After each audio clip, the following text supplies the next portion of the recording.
Yo, what is up, Empire Builders? Welcome back to another episode. If you're new to the channel, welcome to the Empire Builder family. Please like, comment, subscribe. New videos are released each and every day. There's also a podcast, guys. I know I always I neglect everybody that listens to this podcast, but there's so many of you out there. I just want to say thank you guys for listening to the podcast as well. But guys, today's video is pretty exciting. It's something I haven't talked about much, but a lot of you, especially my students, know that I have a subscription box business, has roughly 2,500 now subscribers in it monthly, which equates to about $50,000 in revenue per month for that business. But I wanted to show you guys, because that's actually the business I'm currently in the process of selling, so I could talk about it a little bit more as time goes on here. But I want to show you guys how we grew it as fast as we did, because it didn't take long. We actually got it up to 2,000 subscribers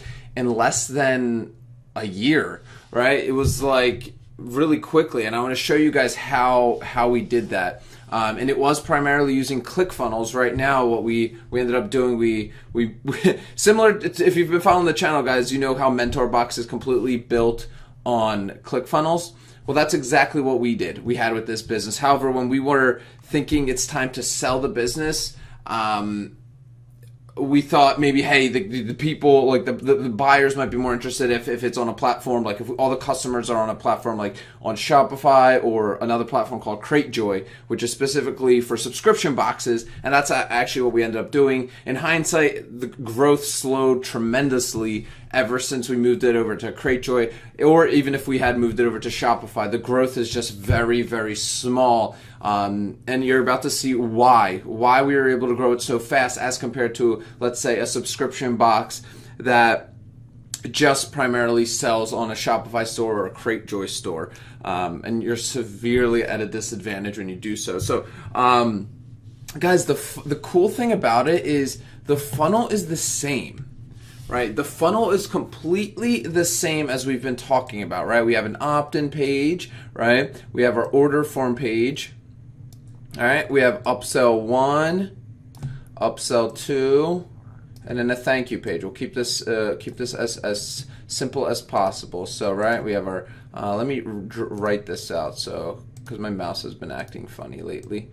All right, so we have our opt-in page here, opt-in. Order, upsell 1, upsell 2, and a thank you page, right?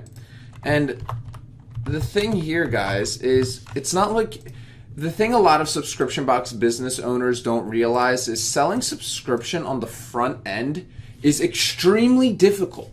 Extremely difficult. And the reason is people hate being billed. People do not like being billed on a monthly basis. Like, who wants that? Nobody wants that, right? It's like, oh, here's that bill every day of the month, right? And it's hard for people to commit to something like that right off the bat, right? So the way we structured it, and I was heavily invested, obviously, in funnels, guys. And I thought in my head, I was like, when I started that company, I was like, what if I use these funnels to scale this business? Right? Because the psychology of it, guys, and with the funnels, like I've been saying, you guys, right? Every step of the way is a yes or no question. It's very simple, right? On our opt-in page, right? They give us their email address, right?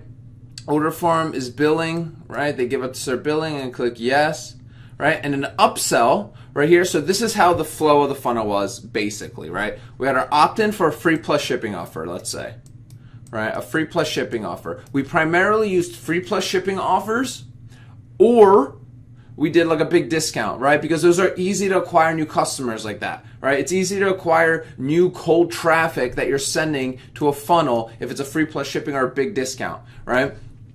Because you want them to do like little micro commitments. So a free plus shipping offer, right? We send them to our order page where they fill out their billing information. And this would be our free plus shipping product, obviously not a subscription product yet. Upsell 1, we would sell them more of the same thing that we did under order form, right? Just getting them saying yes some more. right? And an upsell 2 is where we would now offer them a trial or the full subscription. We tested a million different ways here. And there's a lot of things that work and a lot of things that don't work. And that's too much to go into right now about how to get them to say yes right here, right? But essentially we had a video on this page, right? And on this upsell 2, we would say, hey, do you want to join our monthly box or members area or whatever you're selling? That's a monthly subscription plan, right? And we'd explain it all in the video. Obviously, there'd be a terms of service here that, hey, you are going to be billed, $20, $25 a month, blah, blah, blah.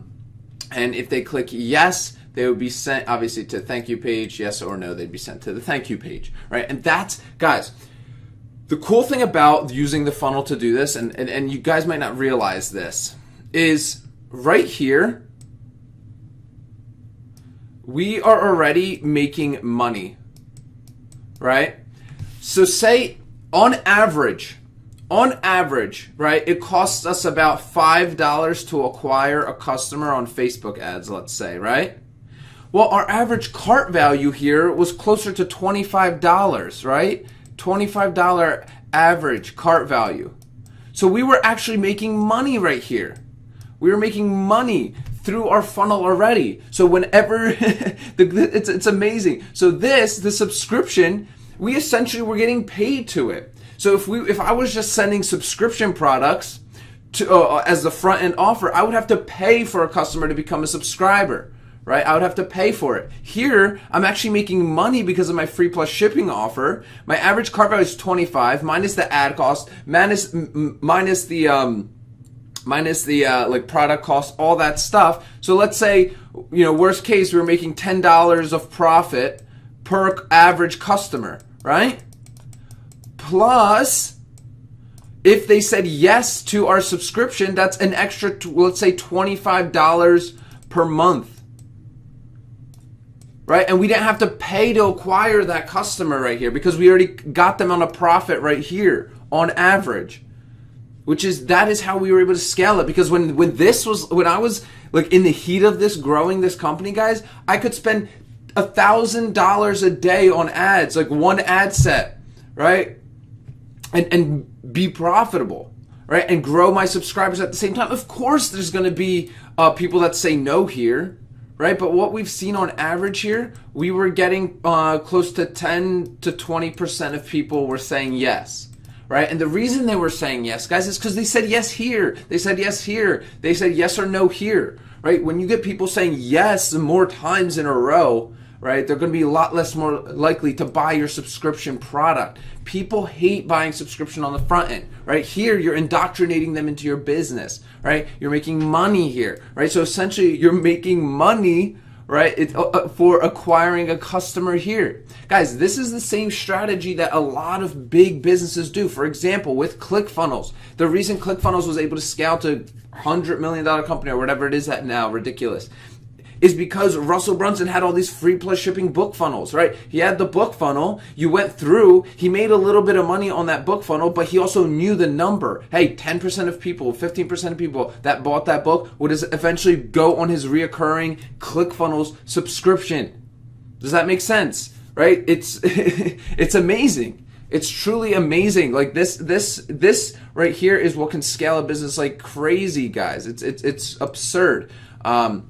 And you can literally have this implemented into your funnel. So, side note here, guys, is the reason this doesn't work, like the one downside to all of this, right? Because it all seems amazing, right?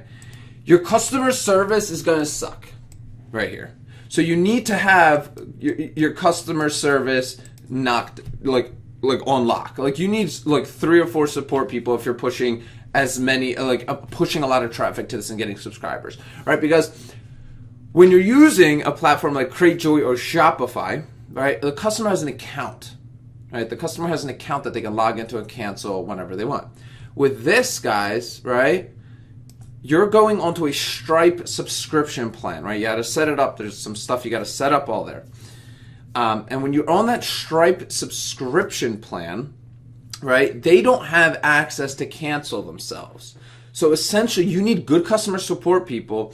Hopefully, you have a support number. That would be preferable if you have a support number that they could reach at.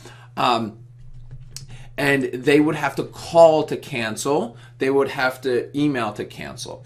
And a lot of you might be thinking, oh, that's a terrible thing, Pete. That's terrible. My customer service will go down the drain. But guys, to being 100% honest with you, and you guys know I'm 100% honest with you, you don't want to make it like right there in their face. Okay, just cancel right here. And, through email here, this is just cancel right here. You want it, with the subscription box business, you don't want to make it like a super, super simple to cancel. You want to make them, go on Dollar Shave Club. It's very difficult to find out how to cancel your thing, right? They kind of hide it. You got to find it, blah, blah, blah. And then eventually, 30 seconds of looking, you're like, I don't even want to cancel anymore, right? That's the psychology behind it. It's the same thing here. So that's why your customer service here is actually very, very important. It's probably one of the most important pieces of the business, guys, the customer service, right? So they can follow up with customers if they need to update their payment information, if they want to cancel, right? And especially you can also do different upsells here as well. There's some crazy stuff you could do within ClickFunnels and subscription businesses, but I don't want to go into all that. But guys, if you found this stuff cool, this is what I help a lot of students implement into their business, and I work with them one-on-one to do this because it's so different for every business. There's no one size fits all for this, right? For me, it might be subscription boxes. For you, it might be a members area where you have digital products or some sort of videos that help your customers, like if you're in fitness or something like that, right? So it's different for every customer. That's why it's hard for me to just teach it to you guys. There's no one size fits all here. That's why I work with people one-on-one on this. But so if you're interested in that, you can reach out to me. But if you found this stuff interesting, please comment below if you have any questions. I'd be happy to answer them for you guys. But that's it for today's video. Please like, comment, and subscribe. And remember, your empire starts now.